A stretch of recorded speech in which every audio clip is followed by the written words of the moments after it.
Olá, minha filha, meu filho, amigos de Umbanda. Eu vou começar com uma pergunta. Você conhece a evolução das doutrinas da Umbanda?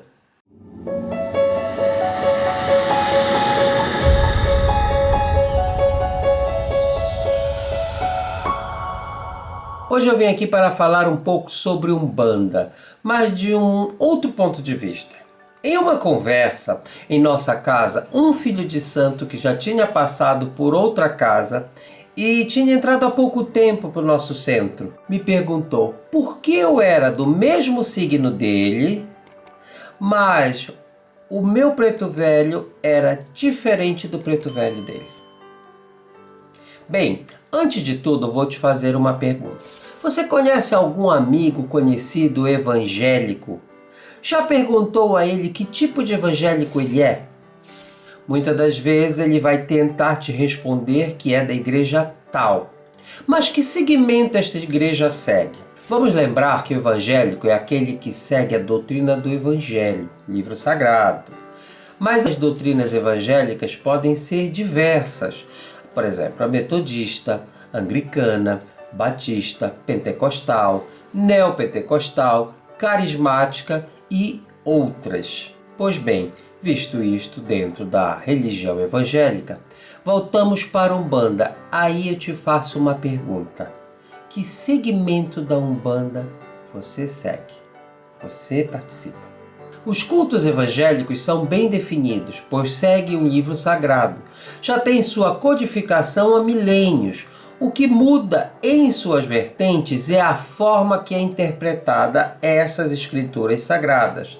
Mas, e na Umbanda? Como funciona se não há um livro sagrado? A Umbanda é uma religião brasileira. Foi codificada pelo irmão Zélio de Moraes lá no início do século XX. Esta Umbanda foi denominada Umbanda Branca. Porém, antes da apresentação do Caboclo Sete Encruzilhadas, que veio pelo irmão Zélio, que aliás ele já se apresentou com este nome, pois ele dizia que na doutrina dele não havia caminhos fechados.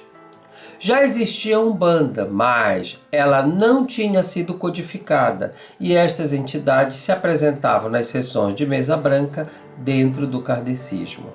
Desta forma, temos outra vertente da Umbanda, chamada por muitos como Umbanda kardecista. Com a definição da Umbanda Branca pelo irmão Zélio, muitas outras entidades de outras linhas da Umbanda foram se apresentando dentro do centro. Porém, devemos lembrar que, assim como as nações africanas deram origem a uma diversidade no candomblé, a diversidade social e demográfica brasileira deu origem a muitos outros segmentos ou doutrinas de Umbanda. Perto de 1956, tivemos uma doutrina definida na Umbanda pelo médium mestre Iapacani, chamada Umbandã, ou Umbanda esotérica, através da entidade Pai Guiné de Angola. E desta forma foi publicado um livro com esta codificação chamado Umbanda de Todos Nós.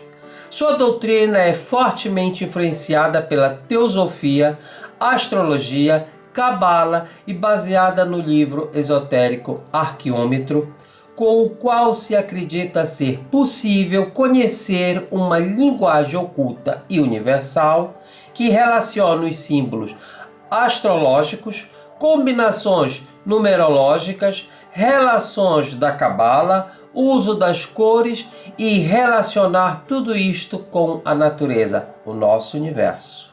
A interpretação dos orixás dentro desta doutrina não tem nenhuma ligação com os orixás, como são vistos nas religiões africanas. Considera-se a existência de 7 orixás. Vamos lá.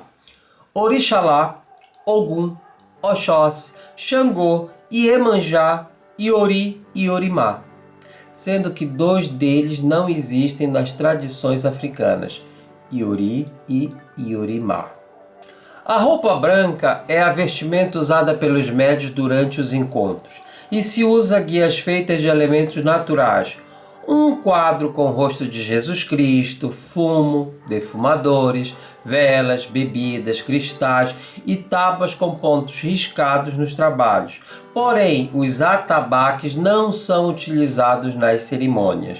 Aí deixa bem claro que na maioria das vertentes da Umbanda nem sempre temos o atabaque. Neste meio tempo, nos anos 40, tivemos outro segmento surgindo através de vários médiuns, a chamada Umbanda Cruzada. Esta vertente foi iniciada pelo médium Lourenço Braga em 1942. Em seu livro ele dizia que muitos objetos e processos utilizados nos trabalhos de magia seriam desnecessários. De forma, ele apresentando um resumo da sua proposta de unificação da Umbanda em todo o Brasil, dizia: não era permitida a matança de quaisquer espécie de animal e nem comida de santo, assim como não era permitido despachos independente do lugar. Ele, por outro lado, permitiu o uso de defumadores, velas, pemba de algumas cores, flores, bem como o uso de banhos de descarga, cachoeira, mar, uso de patuás, cachaça, pólvora, cachimbos e charutos. Também permitiu o uso de papel branco, lápis azul, pedras, conchas, fitas, figas e objetos de aço. Ainda falando de Umbanda Cruzada, na década de 70 tivemos a doutrina iniciada pelo médium Carlos Bubb, através do caboclo Guaraci. Nesta doutrina não existe o culto aos santos católicos. O culto aos orixás foram reinterpretados em relação às tradições africanas, havendo, entretanto, uma ligação dos mesmos com elas.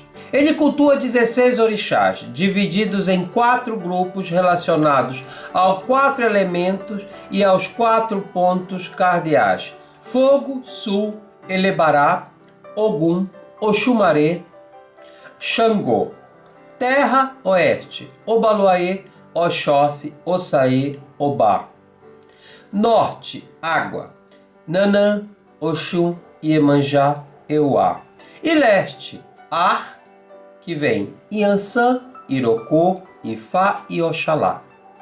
Nesta doutrina trabalham os caboclos, pretos velhos, crianças, baianos, marinheiros, ciganos, exus e pombagiras.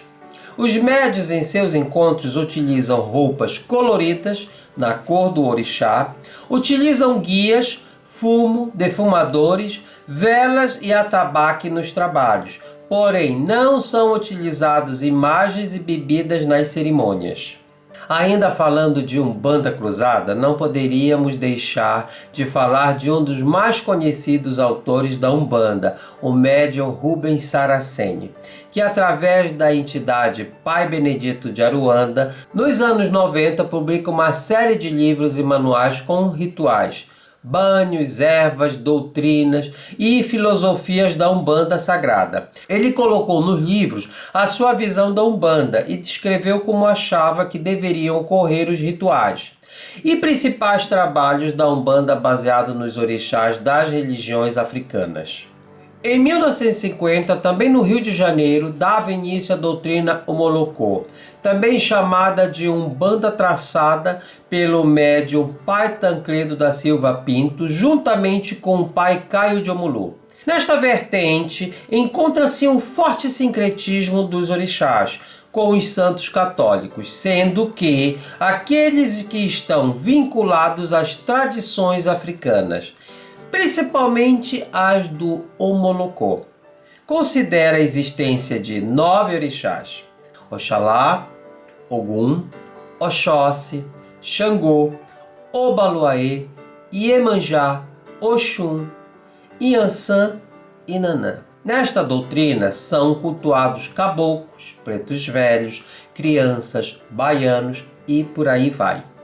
Os trabalhos são realizados por diversas entidades: falangeiros de orixás, caboclos, pretos velhos, crianças, boiadeiros, baianos, marinheiros, sereias, ciganos, encantados, exus, pombagiras e malandros. Embora a roupa branca seja a vestimenta principal dos médios, esta vertente aceita o uso de roupa de cores pelas entidades e de instrumentais próprios, espada, machado, arco, lança e etc. Nela encontra-se o uso de guias, imagens, fumo, defumadores, velas, bebidas, cristais, incensos, pontos riscados, instrumentos musicais como os maracás e os atabaques. Nesta vertente também são utilizadas em algumas cerimônias de iniciação e avanço de grau, semelhantes à forma como são realizadas no Omolocô. Em alguns casos é permitido o sacrifício de animais. Junto à Umbanda traçada, temos várias vertentes na religião norte, nordeste, centro-oeste do Brasil, como Terecô, Bacabal, Mata, Tambor de Mina. Bom, já falamos sobre algumas doutrinas dentro da Umbanda. Agora eu volto à pergunta que eu falei no início do vídeo. Por que eu e o meu filho de santo temos o mesmo signo, mas temos pretos velhos diferentes? Bom, eu vou te dar a resposta. Simples. Ele vinha de uma casa que trabalhava na doutrina de Umbanda esotérica. E aqui em nossa casa trabalhamos com o tambor de mina. E aqui não utilizamos os signos para designar os pretos velhos, assim como qualquer outra entidade. Porém, temos que respeitar todas as doutrinas, temos que lembrar que o Brasil, terra de nascimento da Umbanda, tem muitas miscigenações de raças e credos, e todas estas culturas cultuam suas divindades conforme seus antepassados. Portanto, devemos aprender que a diversidade religiosa faz parte da nossa querida Umbanda. Não falamos em detalhes sobre todas as vertentes da Umbanda, mas se quiser, deixa aí embaixo nos comentários as suas dúvidas e podemos em um outro vídeo aqui no canal falar sobre cada uma delas. Agora te faço uma pergunta. E você, pratica qual vertente da Umbanda? Escreve embaixo os seus comentários. E agora eu falo com você, meu filho, minha filha. Curtiu o vídeo? Então aproveita para dar o like aqui embaixo, dá o gosto.